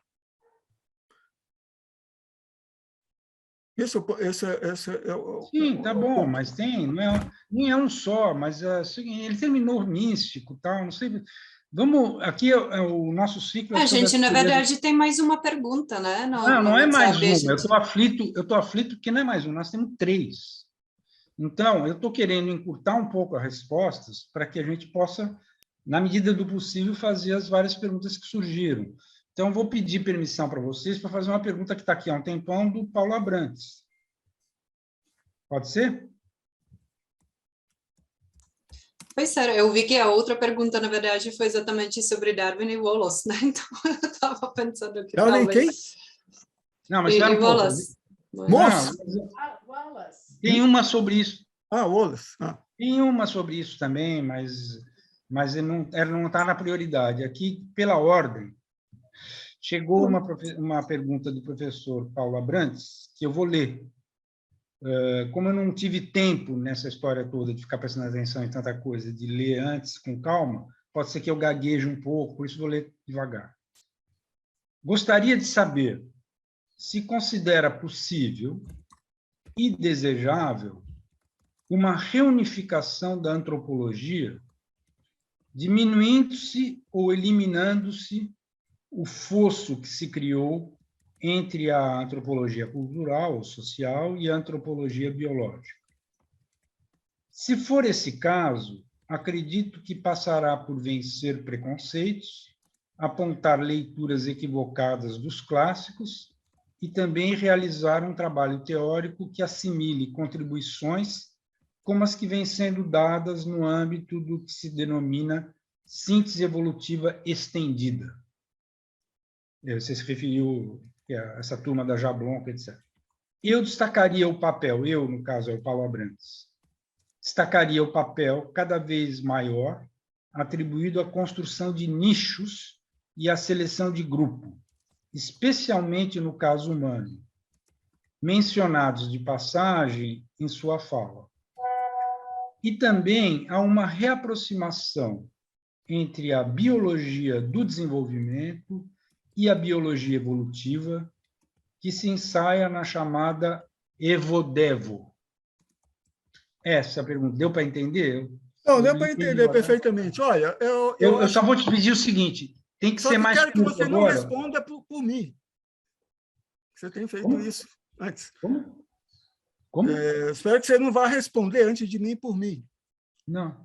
Como que eu responderia por você? Porque às vezes você está fazendo isso. Você já está dando a resposta para uma pergunta antes de ela ser feita. Não. Desculpe, mas não fiz isso em nenhum momento. Você fez na anterior sobre a tua pergunta sobre o que eu acho que é a finalidade do curso. Mas vamos lá, vamos dar palavra ao Mauro, né? Isso foi um equívoco, você não entendeu. Eu estava, para expor a minha visão, eu tentei explicar o que era o ciclo, e para isso fiz uma pergunta. Mas, enfim, olha, não vamos perder tempo, gente. É o seguinte, essa pergunta, se ela for entendida, eu gostaria muito que você tentasse responder nos 10 minutos, porque aí caberia mais uma. Pode ser? Não, eu acho que sim. Em primeiro lugar, eu acho sim que deve haver unificação. Acho que já está havendo, com uma geração de antropólogos que vêm da biologia, estão estudando comportamento humano e comportamento animal e a interação humanos e animais em várias sociedades, em vários contextos, ou fazendo uma antropologia de primatas. Essa barreira está em vias de desaparecer, mas não sobre a égide de uma teoria generalizada do darwinismo e assim por diante. Eu acho que a contribuição dessa antropologia, de uma corrente evo-devo e da importância de nicho, já há muito tempo, é perfeitamente o que isso traz para a antropologia, não é novo. Quer dizer, existe uma antropologia ocupada com o ambiente e com nichos, que é a antropologia ecológica, que, inclusive, influenciou muito meu trabalho de campo na Amazônia, com a metodologia de antropólogos como Lee e outros, no sul da África, documentando o modo de vida de povos caçadores de lá, com os mesmos métodos utilizados para primatas, para documentar a relação com o ambiente, o uso de recursos naturais, e etc. E existe toda uma corrente nos Estados Unidos, Julian Stewart e outro, voltada para esse ponto, que é a combinação entre o desenvolvimento do aspecto da cultura em conexão com o ambiente, o efeito desse nicho modificado. Ou seja, isso não seria uma novidade do ponto de vista da antropologia. Agora, dito isso, relação com o ambiente e a importância do desenvolvimento, todo o enfoque humano da antropologia social e cultural é exatamente sobre o desenvolvimento. A visão de Boas é que toda a humanidade nasce com um repertório, digamos, biológico igual, mas o desenvolvimento gera diferenças profundas, que, por sua vez, podem afetar também a fisiologia e o próprio organismo. Esse lado dessa corrente nova, eu acho que é mais uma descoberta dentro da biologia da importância da cultura, digamos, daquilo que os antropólogos já reconheciam. Isso se estende também para reconhecimento da existência de cultura em pássaros, entre primatas,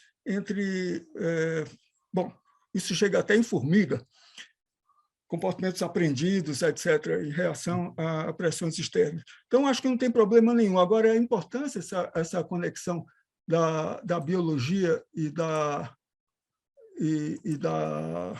antropologia, sem dúvida. Acho, por exemplo, sempre disse isso para os meus alunos, que um biólogo, inclusive da minha equipe, que vai estudar os conhecimentos indígenas sobre plantas, tem que ter tido botânica. Senão, ele está na posição de um antropólogo que vai estudar o mecânico de automóveis, olha para o motor e pergunta, e essa rebimboca da parafuso, o que é esse troço? O cara vai perceber que esse sujeito é ignorante totalmente, não vai nem perder tempo dialogando com ele. Então, quem tem rendimento para estudar conhecimentos de populações indígenas sobre plantas, sobre solos, sobre comportamento animal, sobre etologia animal, são pessoas que tiveram uma formação biológica. E por isso eu sempre valorizei muito a participação dessas pessoas nas equipes de pesquisa. Então, não tem conflito nenhum, tem que ter colaboração, e colaboração com respeito para visões de mundo diferentes. Agora... Então vou pedir para vou pedir à Yarka que, se possível, retome então a questão da professora Lia, que ela mandou mais uns esclarecimentos aí. Pode ser, Yarka? Pois é, eu estou agora tentando procurar, na verdade, o que é. Veio mais uma longa... Não, mas é igual o que já foi falado antes, isso se repetiu, é a mesma coisa. Acho que a gente pode deixar o Mauro só terminar essa resposta. Não sei se ainda teve algum. Eu já terminei, acho que... Maravilha. Acho que o que eu estou dizendo é que a síntese estendida está contribuindo hoje mais para a própria biologia do que para a antropologia, do ponto de vista de uma revolução no pensamento. Agora, o que é importante hoje em dia é superar esse fosso entre... Isso tem exposições, tem um PowerPoint sobre isso, eu falei muito sobre esse divisor artificial injustificado entre os domínios das ciências, entre ciências exatas, físicas, e as ciências humanas, uma coisa que apareceu numa certa época da história, e as ciências biológicas também. Essas coisas deviam fazer parte, na minha opinião, da formação de uma cultura geral de estudantes, antes da especialização dentro dessas barreiras, desse fosso. Um pouco como os colleges nos Estados Unidos, que começam o curso com uma formação geral, incluindo sem esses divisores entre ciências, antes de ter uma especialização em determinadas disciplinas científicas. Essa é a minha visão geral. Isso inclui também não somente ciências da natureza, físicas e biológicas, como a matemática. Infelizmente, há uma ignorância de ideias básicas de matemática, de probabilidade, de lógica e tal, inclusive lógica dialética, estou pensando na lógica de contradição e tal, tão grande quanto a ignorância de biologia, de noções elementares, ou de física, entre pessoas que fazem ciências humanas. Além, por exemplo, de ignorância absurda de pessoas que estudam parentesco, como antropólogos, e não sabem o que é o Código Civil ou Código Penal, que é o equivalente de ideias de parentesco, ideias de punição, de castigo na sociedade moderna. Eu fiz uma conferência inteira, uma aula inaugural, expondo essas ideias sobre a formação dos cientistas sociais. Isso foi uma aula inaugural no Instituto de Ciências Humanas, na Unicamp, que eu digo exatamente isso. A gente vive numa separação acadêmica que é altamente danosa, eu acho, para a fertilização cruzada e para a atualização das pessoas no que está acontecendo no pensamento humano hoje em dia. Entendeu? É absurdo a falta disso. Isso inclui também uma falta de compreensão e de respeito por tradições culturais e tradições de prática de conhecimento diferentes que se dão ao lado dessa tradição acadêmica. Eu já citei aqui a experimentação indígena feita no plano agrícola e em outras áreas também que eu não tenho tempo para mencionar aqui, mas que inclui estética, inclui matemática, engenharia e outras áreas onde se tem uma ciência prática,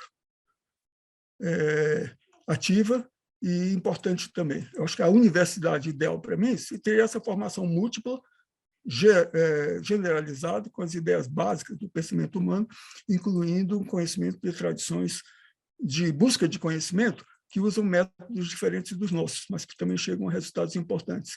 Seria uma visão democrática de ciência, que a gente, inclusive, tentou implantar no projeto de uma Universidade da Floresta, que, infelizmente, isso é uma outra longa história.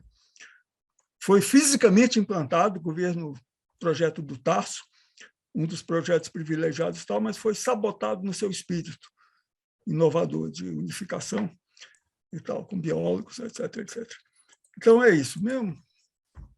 Eu concordo que, com certeza, um maior diálogo entre as áreas seria, com certeza, uma saída boa. Eu acho que, infelizmente, vai ainda demorar um pouco, mas seria uma vitória, né? Até eu sempre estava pensando como pode que as ciências da vida, na verdade, não se aplicam às ciências humanas, parece que os humanos não têm vida, né? E o vice-versa, né? Mas, na verdade, os dois realmente, e, na verdade, todas as áreas deveriam comunicar muito melhor entre si. Mas talvez um dia a gente chegue a alguma conclusão um pouco melhor, né? Eu sou otimista, claro. E... Eu acho que Zeli, vai você ser quer... inevitável isso. Eu acho que isso vai ser inevitável. Eu quero dizer o seguinte, nós só temos 9 minutos agora e eu queria fazer mais uma perguntinha final para o Mauro fechar, para ele encerrar, mas antes disso eu queria dizer o seguinte, o professor Valdemar Setzer, que, se não me engano, é da área de computação, principalmente da Escola Politécnica e tal, ele é professor sênior, professor. Ele fez algumas considerações sobre a relação com o Wallace, que confirmam um pouco do que a gente estava dizendo. A única diferença é que, em vez de místico, ele disse que ele era espiritualista, kardecista. Mas, assim, ele manda, inclusive, um link. Então, tudo isso a gente vai passar depois para você, Mauro, em seguida, ao nosso encontro, porque tem uma sugestão dele aí, inclusive, sobre o caso da girafa e tal. Mas eu queria que você aproveitasse esses minutos finais para dizer uma coisa assim. Com base no teu livro, esse que nós mostramos no início, a capa, e o Sérgio, eventualmente, se tiver com condições aí, pode mostrar de novo, porque às vezes as pessoas perdem o começo do coisa. Se o Sérgio estiver me ouvindo, ele vai mostrar outra vez a capa do livro. Então, nesse livro, que é uma coletânea de trabalhos que você fez por um longo período, não me lembro exatamente as datas agora, não entrou nada sobre todo esse conhecimento que você mostrou nessa conversa aqui. Quer dizer, esse Mauro que as pessoas assistiram hoje, nesta quinta conversa do ciclo, é um Mauro que não aparece no livro. Então, fica essa deixa aí para você fechar, se possível, inclusive, eventualmente, falando do livro, que você quiser. Fica livre aí, você tem 7 minutos. Tá. Não, eu já expliquei, dei para você uma explicação para isso. O livro reflete coisas que eu disse hoje aqui.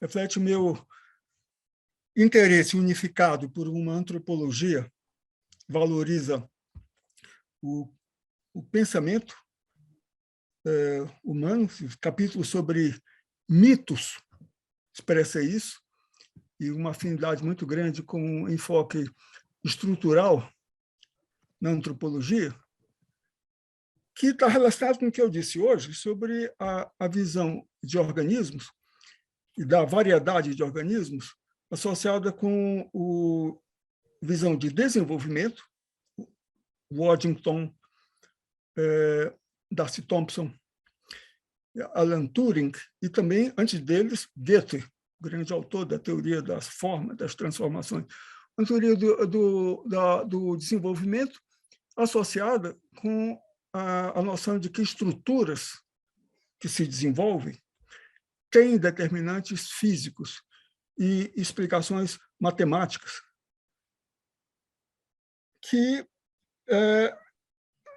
não se explicam simplesmente pela sobrevivência dos mais aptos, etc. Quer dizer, o favo da abelha não é a sobrevivência da forma mais apta, mas é a solução ótima do ponto de vista físico para a construção de paredes separando o reservatório de mel, de maneira a minimizar, digamos, o custo da cera. Isso é física, o princípio do caminho mínimo, digamos assim. Isso está presente no meu pensamento expresso nesse livro, a necessidade de integrar o conhecimento antropológico com visões que vêm da matemática e da própria física. Tem um capítulo sobre a relatividade do Einstein, que é outra pretensão absurda, feita a convite do diretor, na época, do Instituto de Física da Unicamp, depois reitor da Unicamp. Quer dizer, não fui eu que me ofereci para isso. Mas isso mostra, assim, o interesse no livro por uma visão integrada da antropologia com visões da ciência. Agora, por que não aparece o Darwin? Porque talvez na época não estava amadurecido o suficiente ainda, ou uma forma final para as tentativas minhas de síntese escrita do meu pensamento sobre Darwin.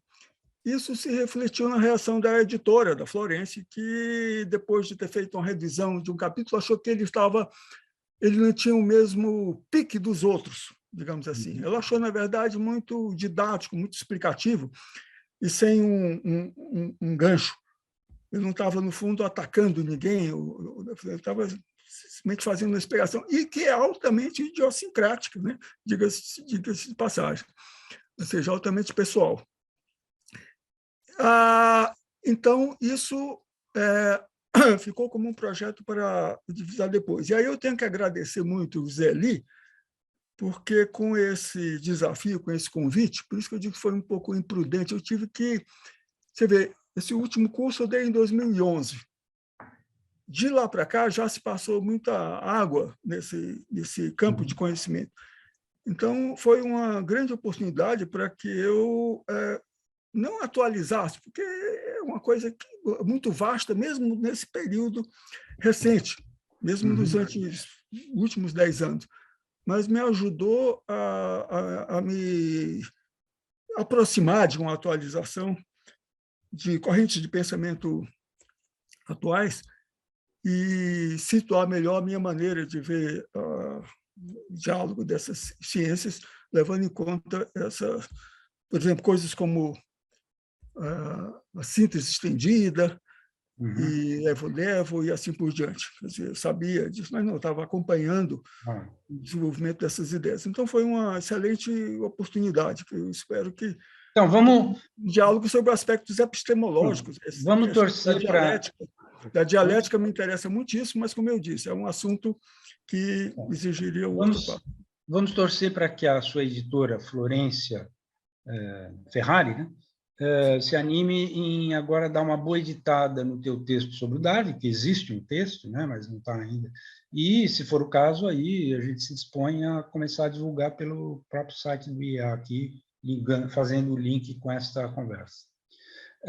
Eu queria aproveitar esses minutos final, se é que tem, para dizer que a nossa próxima conversa será no dia 1º de setembro, com o professor José Costa Júnior, lá de Minas.